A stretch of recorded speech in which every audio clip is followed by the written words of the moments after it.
merci pour notre pokomalama pesibiso. Nous rendons grâce à Dieu pour ce soir qu'il nous a accordé. Salut ton frère qui est à côté de toi, à gauche et à droite. L'autre c'est pour la santé. Et l'un pour le mariage. L'autre pour le mariage, la naissance. L'autre pour l'enfant. L'autre pour son mari. L'autre pour sa femme. Chacun de nous a quelque chose qui l'inquiète. Dieu dans la Bible, il nous donne le conseil qu'on ne s'inquiète de rien. Hier nous avons vu la vie de cette femme qu'on appelle Agar. Cette femme avait eu le temps dans sa vie. Elle a vécu dans une maison de bénédiction. Là où Abraham était patron. Dans cette maison, elle ne manquait de rien. Elle a eu la grâce de donner naissance dans cette maison avec Abraham. Mais un bon matin, on l'a chassé. Nous avons dit la vie a des surprises. Tu ne sais pas ce qui peut arriver demain. Tu ne peux pas ce qui peut arriver dans quelques minutes. Cette femme était dans la joie. Tout a basculé. On l'a chassée. Héritage, et on a donné comme héritage pour dédommager cette femme, son fils, le pain et l'outre-peau. Et on l'a chassé. Elle souffrait. La Bible nous dit elle marchait dans le désert. Elle était perdue. Elle était dans une maison de richesse. Mais quand Abraham l'a chassé, Abraham n'a pas donné même un chameau pour aider cette femme. Avec un grand fardeau de l'enfant, avec un grand fardeau d'eau, avec le pain. La Bible dit qu'elle était perdue. On n'a même pas donné quelqu'un pour la guider dans le désert. La Bible dit que cette femme était fatiguée. Et elle a pris l'enfant, elle l'a mis sous l'abri. Elle s'est dit, je ne vais pas voir là où l'enfant va mourir. Elle commença à pleurer. C'est ça qu'on a étudié hier pour la vie d'Agar. Quand Agar était sur cette situation, pour elle, elle croyait que l'enfant va mourir, c'est fini. Quand un homme devient devant un problème, premièrement, l'homme croit à ce qu'il voit. Agar voyait que l'enfant devait mourir. Cela a poussé Agar d'entrer dans l'inquiétude et de commencer à pleurer. Mais elle a oublié. Parce que nous avons dit que l'inquiétude vient de l'ignorance. Il y avait un vent violent, mais Jésus était avec ses disciples sur le bas. Jésus qui connaissait que le Père ne pouvait pas le laisser, Jésus n'était pas inquiet. Mais les disciples étaient ignorants. Ils étaient dans l'inquiétude. L'inquiétude vient parfois dans l'ignorance. Tu ne sais rien. C'est pour ça que nous avons lu sur le verset 19. pour que Dieu puisse aider à Agar. Il n'est pas venu essuyer le larme. Dieu n'est pas venu donner de l'eau. Dieu n'a pas donné le pain. Mais Dieu a commencé par ouvrir ses yeux.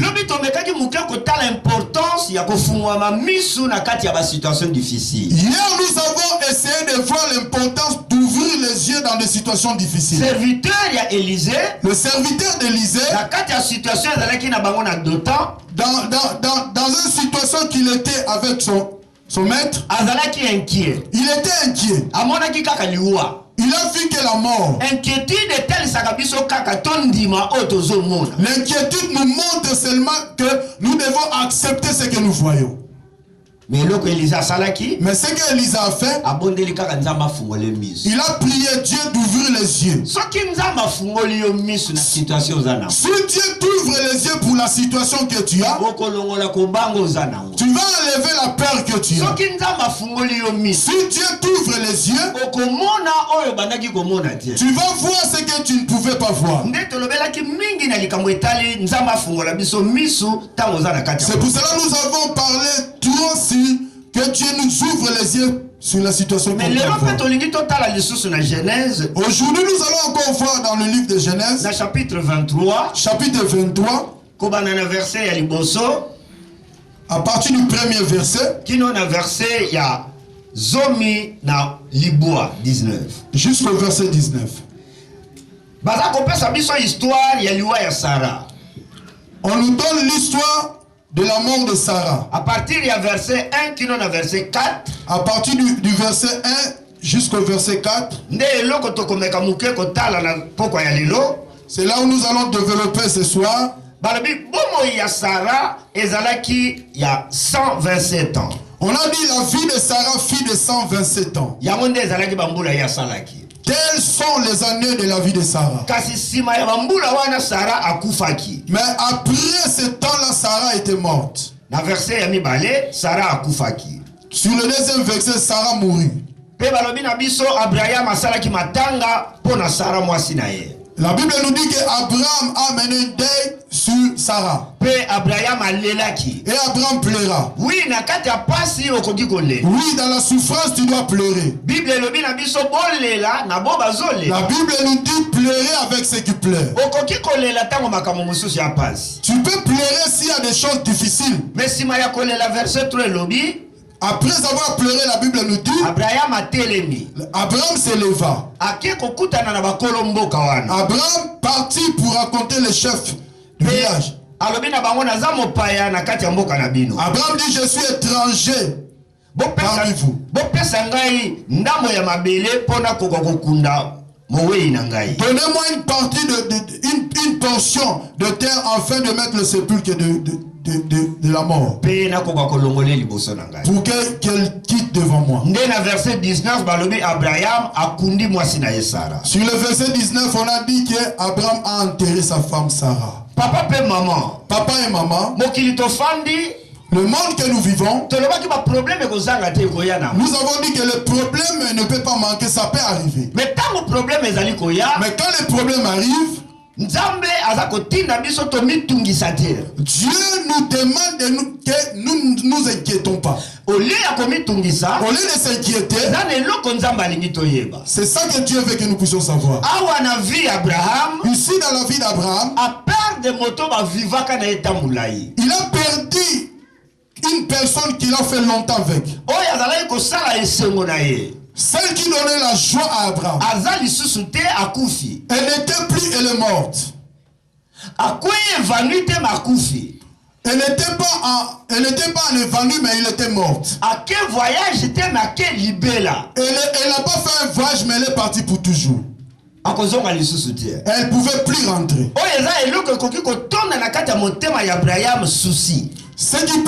Ce qui peut mettre l'inquiétude dans la vie d'Abraham.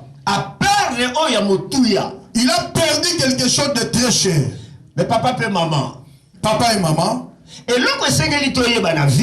nous devons comprendre pour la vie, Job 5 verset 7. Hier nous avons lu sur Job 5, 7. Le problème, ce sont des choses que l'homme peut raconter. Mais il faut que tu sois intelligent quand il y a un problème qui arrive. Quand Sarah était morte, c'est normal Abraham a souci. C'était normal qu'Abraham puisse avoir l'inquiétude. Mais pas vivre vie malade. Pour qu'elle puisse vivre une bonne vie. Pour que Abraham aussi ne meure pas tôt. Il y a un problème, tu dois savoir. Plusieurs fois dans la vie, nous avons des choses importantes que nous perdons. Peut-être quand tu es dans la salle, tu as perdu quelque chose de très cher. Peut-être membre de la famille. Peut-être membre de ta famille. Peut-être mon solo. Peut-être l'argent. Peut-être santé. Peut-être santé. Peut-être moussala. Peut-être le travail. Il y a quelque chose que tu as perdu. Peut-être il y a un souci. Peut-être c'est ça qui t'amène à l'inquiétude. Mais ce soir, je voulais te montrer un secret. Au lieu de passer ton temps pour la chose que tu as perdue, qu'est-ce que tu devais faire? Si Abraham, s'il avait passé son temps pour le deuil, que Sarah n'était pas vite enterrée, ça voulait être un danger pour lui-même. Ce soir, je voulais intituler ce thème Enterre ton Sarah.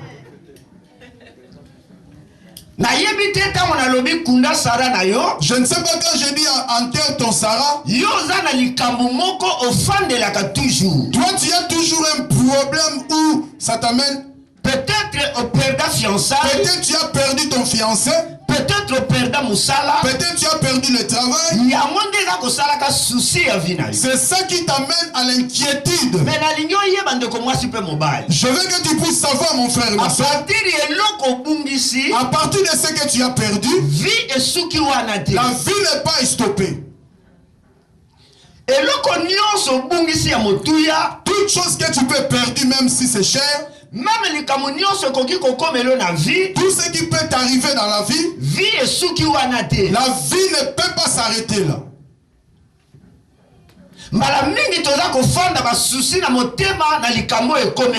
Plusieurs fois nous sommes là avec des soucis pour les problèmes qui nous sont arrivés. Abraham a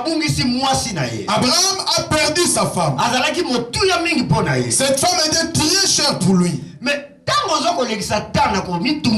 quand tu passes ton temps dans l'inquiétude, tu te mets devant un danger. Si Abraham,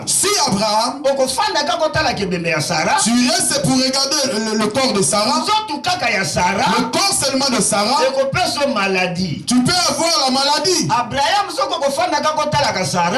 si tu vas être là pour regarder Sarah, cet odeur peut te tuer. Ce que tu es assis pour regarder, ce que tu penses tous les jours, peut-être le téléphone que tu as perdu à Matongé, tu es là seulement pour ça. Hier nous avons regardé dans le Proverbe 12. L'inquiétude dans le cœur de l'homme là-bas. Inquiétude dans ton cœur, ça va seulement te tuer toi-même. Abraham a télémi. Abraham s'est élevé. Après avoir pleuré, il faut essuyer tes larmes. Oui, tu as perdu quelque chose de très cher. Mais il ne faut pas rester là. Parce que Paul a dit dans Romains chapitre 7. Parce que Paul nous a dit en Romains chapitre 7. Verset 24. Verset 24. Qui peut me délivrer pour le deuil que j'ai?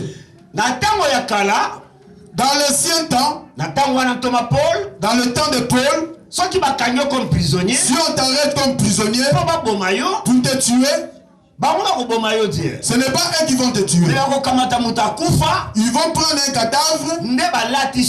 On va mettre un cadavre sur toi. Quand ce cadavre commence à pourrir, Tu auras la maladie. Et que ce corps puisse te tuer. C'est pour cela que Paul dit cela. Qui peut m'enlever ce corps cadavre sur moi? Ce que toi tu as perdu. Si tu vas être toujours attaché à cela, ça va te tuer. Maman, les bijoux que tu as perdus, il ne faut pas faire le deuil pour ça. Dans Genèse 37, verset 25 et 35. Genèse 35, oui. Genèse 37, verset 35. Jacob, Joseph. Jacob, on a dit, on a informé pour la mort de Joseph. La Bible nous dit dans le verset 37, ses enfants, ils sont venus pour les consoler. Mais il a dit, moi je vais mourir en pleurant. On a informé que Joseph est mort. Mais si vraiment réellement Joseph était mort, la vie n'était pas arrêtée. La vie ne peut pas s'arrêter à cause de ce que tu as perdu. Même le fiancé qui t'a abandonné, la vie ne peut pas s'arrêter. Ce que tu as perdu ne peut pas arrêter sa vie. La vie continue. Mais le grand danger, si tu t'attaches seulement à ce que tu as perdu. Abraham dit, donnez-moi une place pour enterrer le corps. Il faut y effort. Tu dois faire l'effort pour enterrer ton Sarah. Toi tu connais ton Sarah. Peut-être bijou qui l'année passée. Comme le bijou que tu as perdu l'année passée. Sarah peut-être les fiançailles au Bumbisa. Ta Sarah peut-être ce que tu as perdu. Mais il faut y tu dois apprendre à l'enterrer. Après avoir fait le deuil, même si tu pleures longtemps, si tu ne veux pas être détruit, tu enterres ta Sarah. Elle était pour toi quand tu étais avec. Mais elle n'est plus là. Même si elle n'est pas là, la vie continue. La Bible dit, ceux qui sont encore en vie, il y a encore l'espoir. Ce n'est pas la peine de penser aux événements passés. Mais enterre ta Sarah. La Bible nous dit que David a perdu son fils. Quand on a